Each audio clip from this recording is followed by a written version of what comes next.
Ya sita kabla ya Pasaka, yenye wazo kuu linalosema katika Yesu kila jaribu lina mlango wa kutokea. Basi na tuianze ibada hii katika jina la Baba na Mwana na Roho Mtakatifu. Amen. Washarika tupende.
Mwambie jirani yako, karibu sasa usikie neno la Mungu.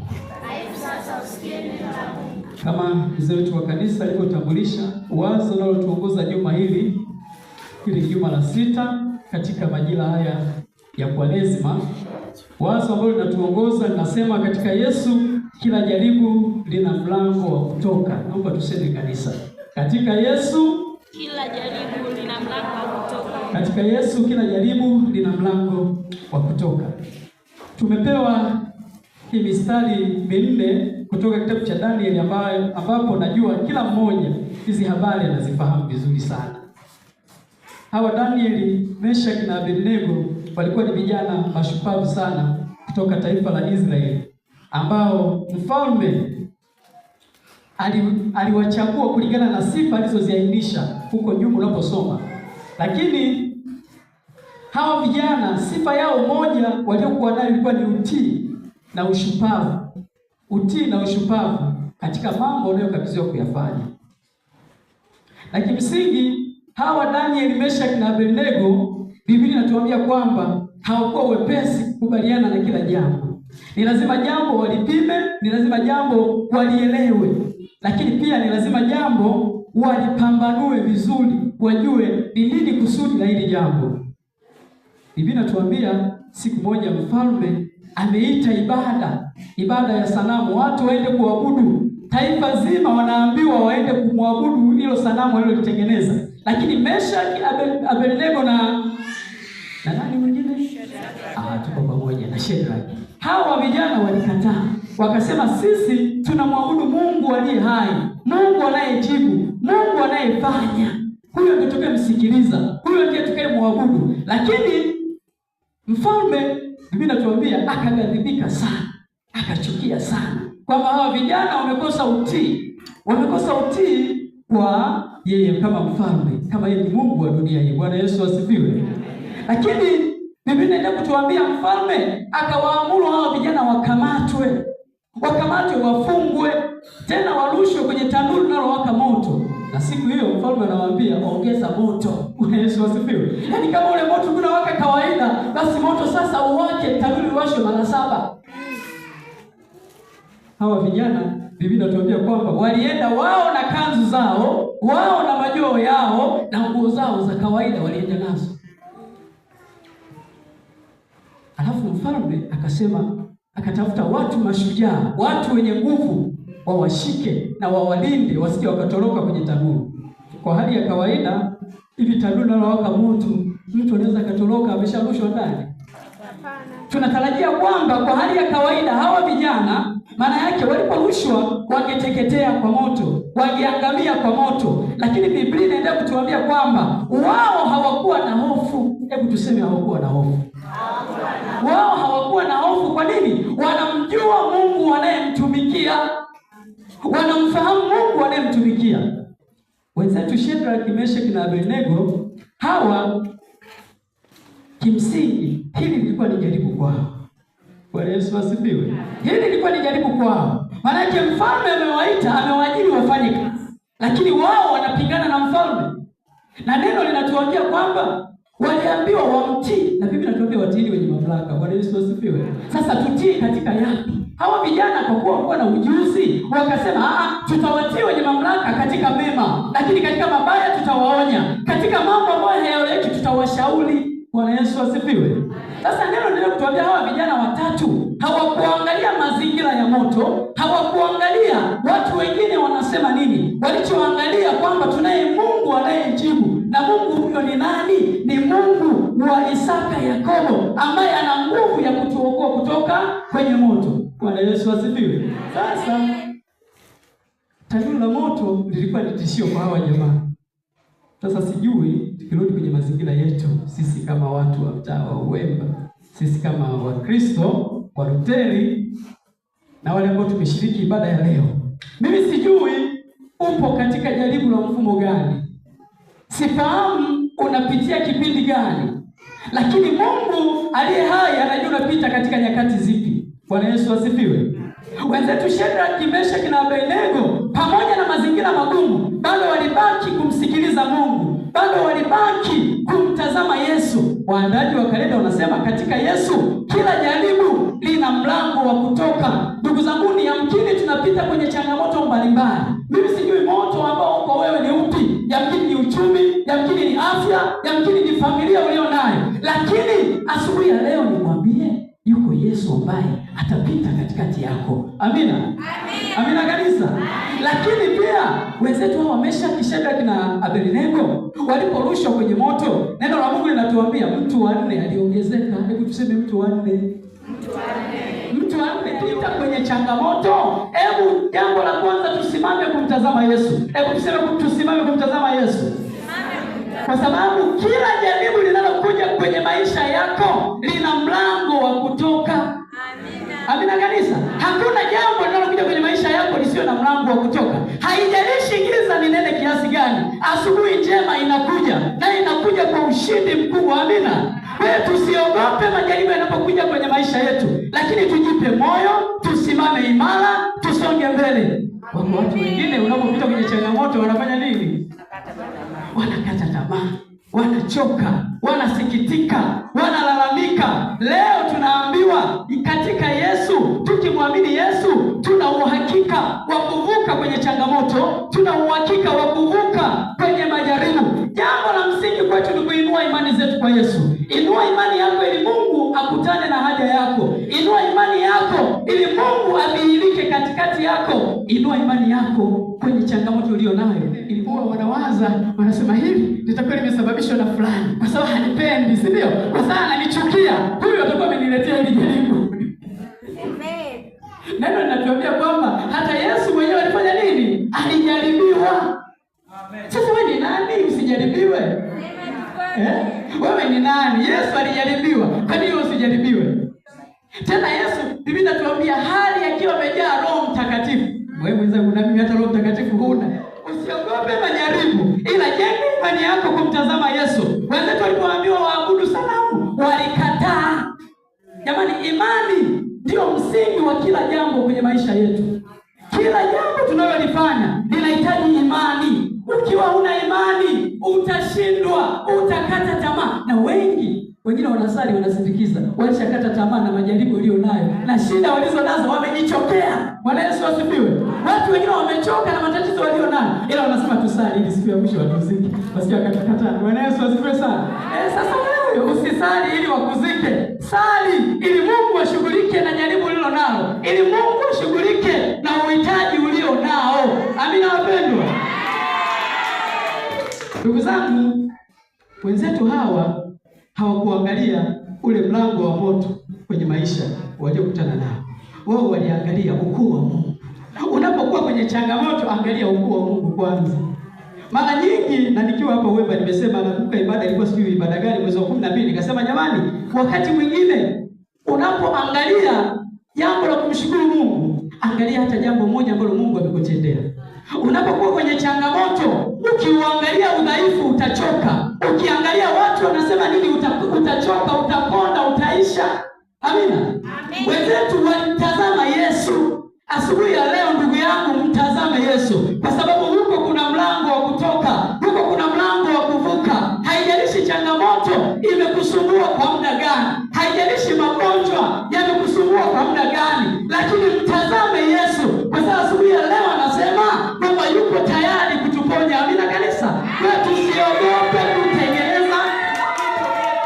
Amina wapendwa. Lakini zaidi ya yote, neno la Mungu bado linasema kwamba pamoja na changamoto zote, wao walikuwa wakifurahi. Amen. Pamoja na changamoto zote, wao walikuwa wakifanya nini? Wakifurahi. Pamoja na changamoto zote, wao walikuwa wakifurahi.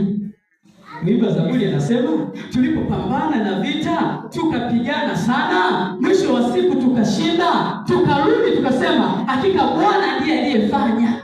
Wakati mwingine uwili ukiona unaona kabisa mbele yako kuna giza, huwezi kutoka, hebu mtazame Yesu, alafu rudi. Kama ni familia yako, kaa, mwambie, ongeeni kama familia, kwamba tunajua katika haya tutatoka tu.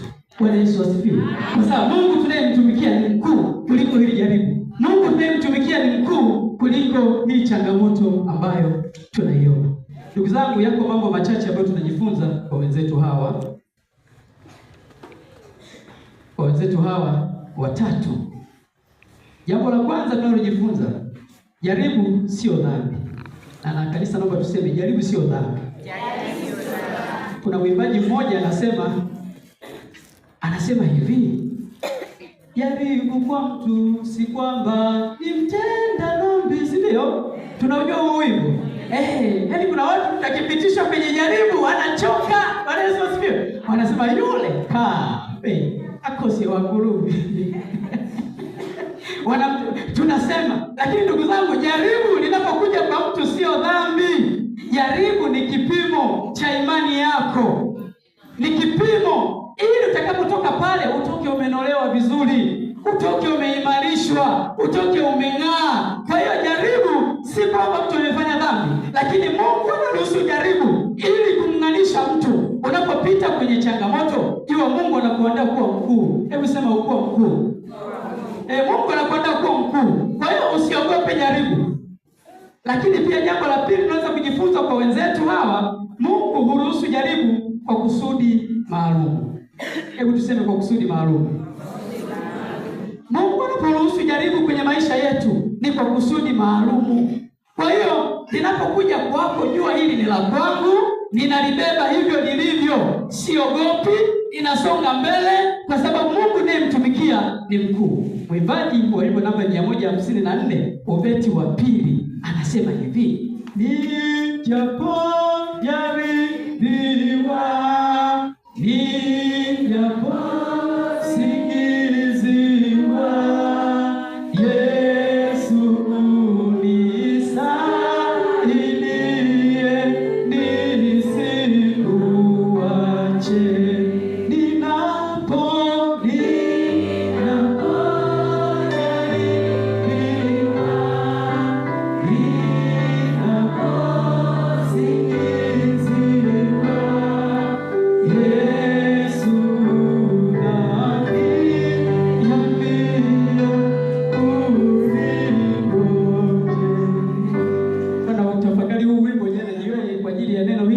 Nikaona wimbo huu unakuja uwe sehemu, na nikamtafakari sana huyu mwimbaji anaposema, ninapojaribiwa, ninaposingiziwa, ninapoteseka na mambo mbalimbali, lakini bado nakukimbilia wewe Yesu. Bwana Yesu asifiwe. Mimi sielewi mwenzangu, unapojaribiwa huwa unakimbilia nani? Wengine watu nakimbilia watu wanatutangaza, si ndio? Unamkimbilia mtu, unamweleza shida yako, anaondoka nayo, anaenda nayo mtaa wa pili, si ndio? Lakini ukimkimbilia Yesu una uhakika na usalama. Hebu mwambie jirani yako, una uhakika na usalama. Kwa sababu yeye ametuahidi kwamba tukimkimbilia tunao usalama wa kile tunachokihitaji. Ndugu zangu, hapa mwishoni naweza kusema, ili mtu uweze kuimarika ni lazima upite kwenye changamoto. Na ukiona wewe mwaka mzima umeisha hujapita kwenye changamoto, labda kama shetani ndugu yako au una undugu na shetani. Ila kama huna undugu na shetani, lazima upite kwenye changamoto ili uvuke kwenye jaribu lilo nalo. Na neno la Mungu, Mtume Paulo anawatia moyo wa Korinto, anasema kila jaribu lina mlango wa kutokea. Na Mungu anapoleta jaribu kwako, linakuja linakuja kulingana na uwezo ulio nao. Bwana Yesu asifiwe. Kwa hiyo Mungu huwa haleti jaribu nje ya uwezo wako. Ukiona Mungu amekupa jaribu hilo nalo, usiogope, ni kulingana na watu wanapodhani tunarushwa kwenye tanuru la moto, wasijue kwamba ni sehemu yetu ya ushuhuda. Amina. Yaani mtu mwingine anapodhani kwamba hapa nimemwangamiza, hapa nimemharibu, hajui kwamba ndio mwanzo wa kupanda mbegu mpya, ndio mwanzo wa kuchipusha mbegu mpya kwenye maisha yako. Kwa hiyo unapoumizwa usiteseke, unaposemwa usiteseke, unapohangaika na familia yako usione kama unachoka, unahisi kuchoka. Mtazame Mungu wetu ni mwaminifu. Anapoleta majaribu kwenye maisha yetu, pia anatupa mlango wa kutoka. Niwatie moyo wapendwa asubuhi ya leo, pamoja na jaribu lilo nalo, ujue kwamba jaribu sio kaburi kwenye maisha yako. Jaribu lina mlango wa kutoka. Kaburi halina mlango wa kutoka, lakini jaribu lina mlango wa kutoka. Usiogope, asubuhi njema inakuja. Nataka kuingia kwa Mungu.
tunafahamiana. Huwa tukimaliza neno lazima tuombe, si ndio? Hebu tukaombe, hebu tukamwambia Mungu. Najua kila mmoja ana changamoto yake, amina. Yaani kila mmoja ana jambo lake ambalo naona linamsumbua kwenye maisha. Wenzetu ulikuwa ni moto, lakini sisi unajua wewe ni jambo gani. Hebu sasa tutaenda mbele za Bwana, tutaimba wimbo wa kuabudu. Kila mmoja aende mbele za Bwana. Na ukiona unaumwa, pita mbele ili uweze kuombewa. Tazama wewe ni Bwana. Tazama, tazama wewe ni Bwana, Mungu wa wote wenye mwili. Je, kuna Mungu yote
nakuja mbele zako asubuhi ya leo.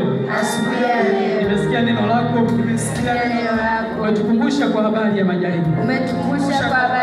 Lakini jaribu lilipokuja kwangu, nilikata tamaa, nilichoka. Lakini leo umenipa nguvu ya kusonga mbele. Bwana, yatamie familia yangu. Bwana, hatamia hata mazao yangu. Mungu, tuhatamie kwenye mambo mbalimbali tunayoyafanya. Tunajua shetani yuko kazini kuleta majaribu, kuleta changamoto. Bwana, niinue tena. Hebu sasa nena mbele za Bwana. Baba, katika jina la Yesu ninakuinua. Asante Mungu, niinue tena.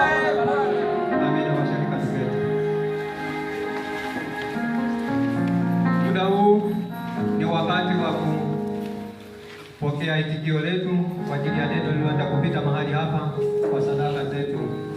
Niombe kwaya Muungano, karibu kumsifu Mungu tunapoendelea kumshukuru Mungu kwa sadaka zetu.